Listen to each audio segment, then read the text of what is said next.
Welcome to another episode of Sworn Outdoors. I'm your host, Clint Stewart. I'm your host, Ryan Musgrave. This episode, we head to Tennessee for 2016 spring turkey season.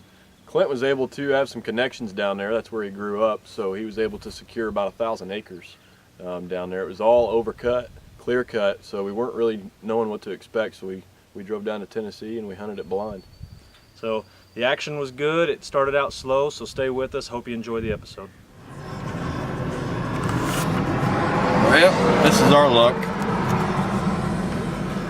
We are southbound to Tennessee for some gobblers. Good thing we're in no big hurry. We are 30 minutes from Kentucky and stuck in traffic, so. Been biting at the bit for the last couple weeks, counting down the minutes till we can get on the road, and we finally do. Probably gonna take a nap, so, but we'll get there. We were gonna get there about 11 o'clock at night, shack up in the cabin, and then get up at 4 a.m. and head out. We may not even get any sleep tonight, so I'm good with that. We don't want to be there at sunrise. We will be under their roost, so onward.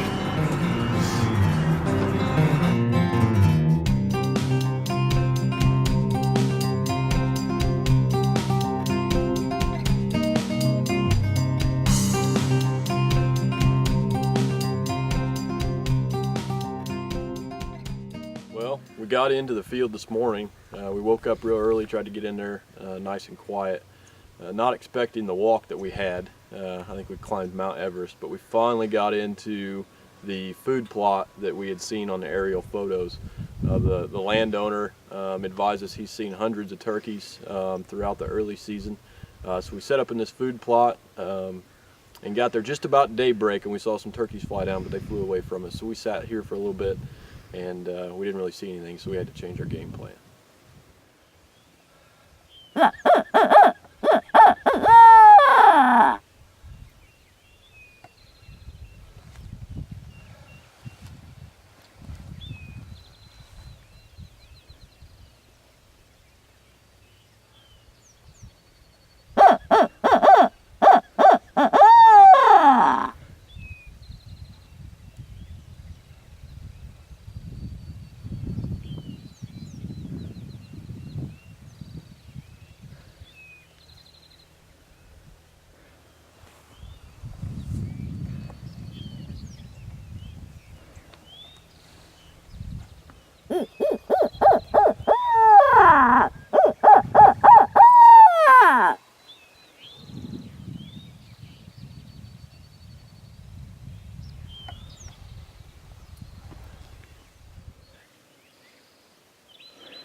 You want to just set up something right out here?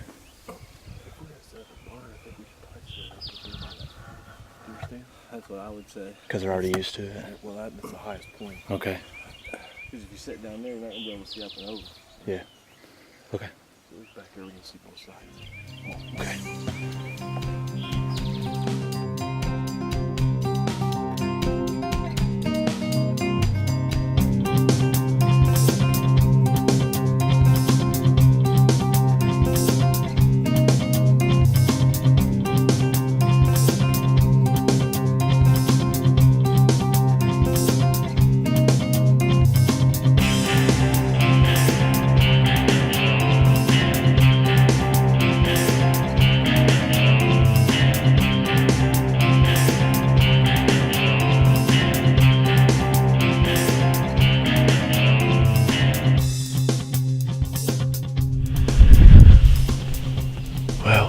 We got in here a little late this morning.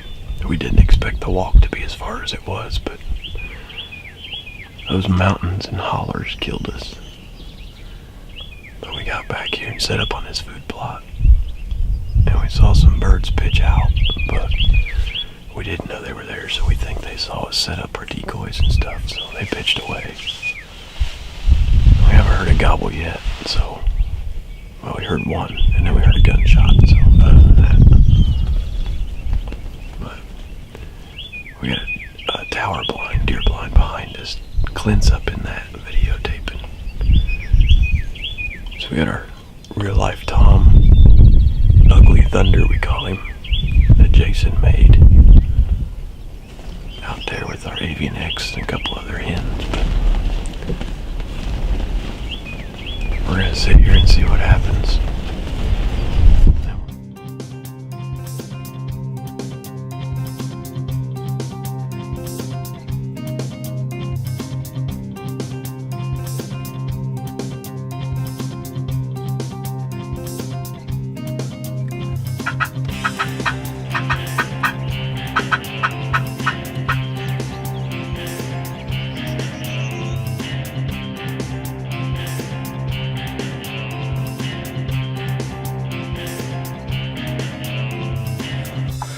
Well,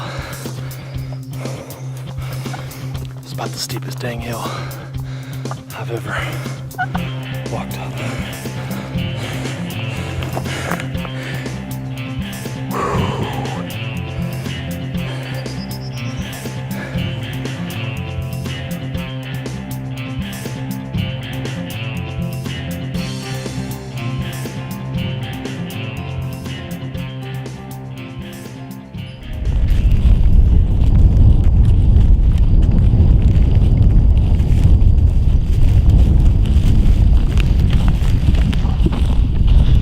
Well, we walked all morning to about 11, and then we didn't see anything. Saw a couple hens and one tom with about 8 or 9 hens, so he was henned up. Supposedly, the birds are out of this plot every evening, so we're gonna see what we can do. It's about 5 o'clock. Getting out here a little late, we overslept. Because we got in at 2:30 this morning and didn't go to sleep. So, let's see if we can make it happen tonight.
We've been in the blind 5 minutes, literally.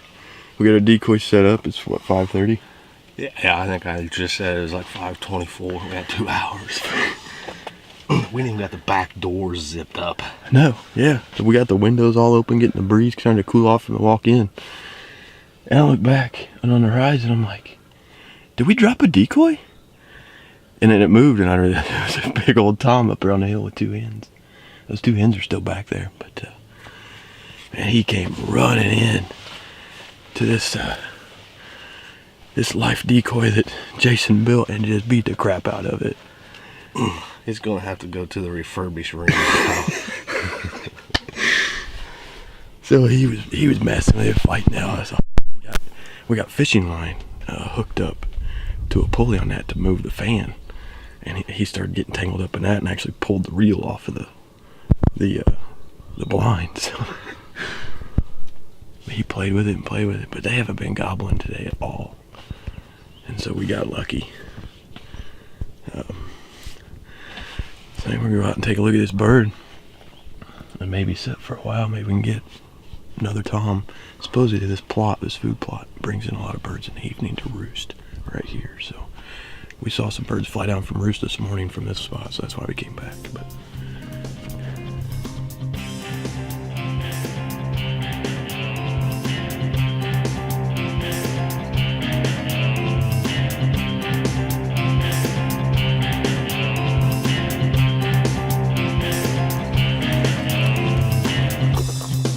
what are friends for?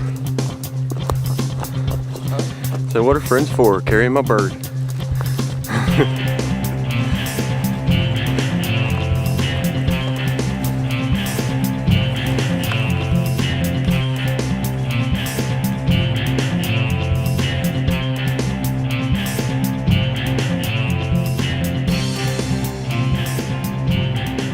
Alright, stay tuned. Had a little luck on some birds yesterday. We had a flock out here in the field. We're going to set up on today. Hopefully they come back out in the same spot. We'll end up with bird number 2. We're in here pretty early. We're about an hour. Got about a 10-15 minute walk. Get set up. And then hopefully here in about an hour we can do this again. And we'll have another bird on the ground. I'd like to hope we put on a good show like Ryan's bird last night, but that one's going to be hard to beat. See you guys.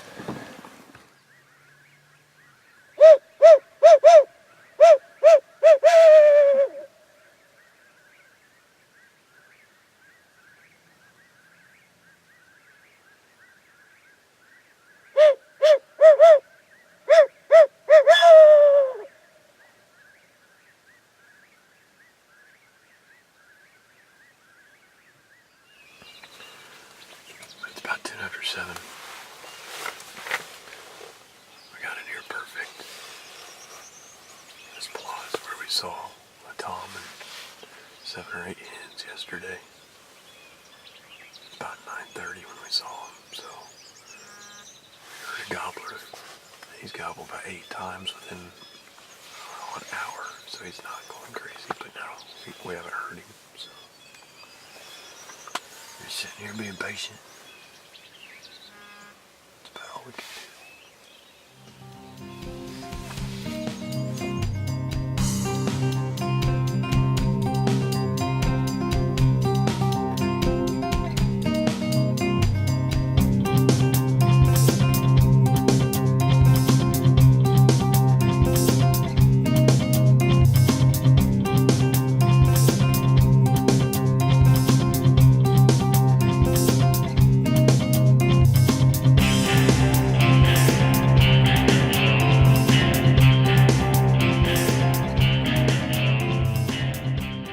Okay, well, we're back in the same field I killed my bird a few days ago. We've been told and we've seen turkeys gather in this field of an evening right next to their roost. They're roosting on another property next to us. So we were working this bird this morning. It's the only action that we really had that we could consider a bird just hammering at us. I mean, he gobbled from daybreak for 2 hours, and we sat there and just listened to him go back and forth. So we finally decided to make a move on him and cut around and into a little bowl that this food plot has where we know that the birds were coming off of that property. So we made our move and got in tight to this bird. And when we got in tight, we knew that bird was hanging up. So I let Jason go about 40 yards ahead of me, and I hung back and called for him as I was videoing. And unfortunately, due to the foliage, I wasn't able to get the bird, but I got Jason. And if you can hear it in the background, you'll hear another hen in the background actually talking. And once she chimed up and got that tom just going, and she wouldn't stop, so I just let her do all the work. And we had a pretty awesome morning.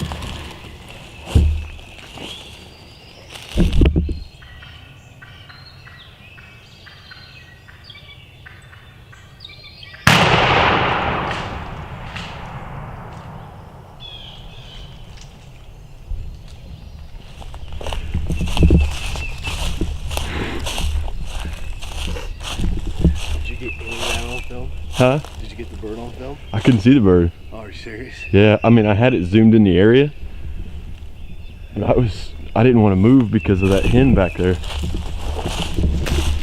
As soon as I stood up when you shot, she ran from the plot. Yeah.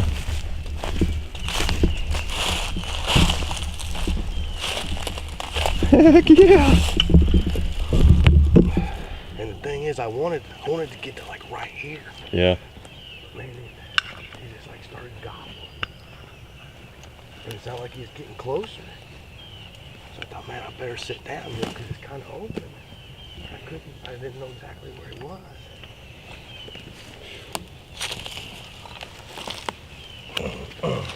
Nice job, bro. That's a 2-year-old bird. Yep. Yeah. Well earned, buddy. No kidding, man. We are sore. Our legs are sore. Everything's sore. Up and down these hollers. I mean, lots of walking. But it's amazing. You know, thanks to Clint. He got us permission to hunt on this property. You know, he hunted with his dad and his wife a couple times this week. I don't know if they had any luck this morning, but we've all worked hard for 3 days. So I couldn't ask for anything better. No, that's what spring's all about. Yep. It was a fun morning. Yep. That was what turkey hunting is. That's Just amazing how we go from nothing and struggling and fighting for everything we got and then walking. Yeah. And in a day it was textbook. Yep. We make a little adjustment. As soon as we made it, it was a done deal. I don't think I sat there 5 minutes. Oh yeah. Once we made that move. Yeah. I mean, he instantly came right back. Yep. You just got to be where they want to be. Yep. It's beautiful. All right. All right. Well, we're going to head back to Indiana, and our season starts there the 27th, so we're going to head back there and get prepped for that. So we'll see you guys back in Indiana.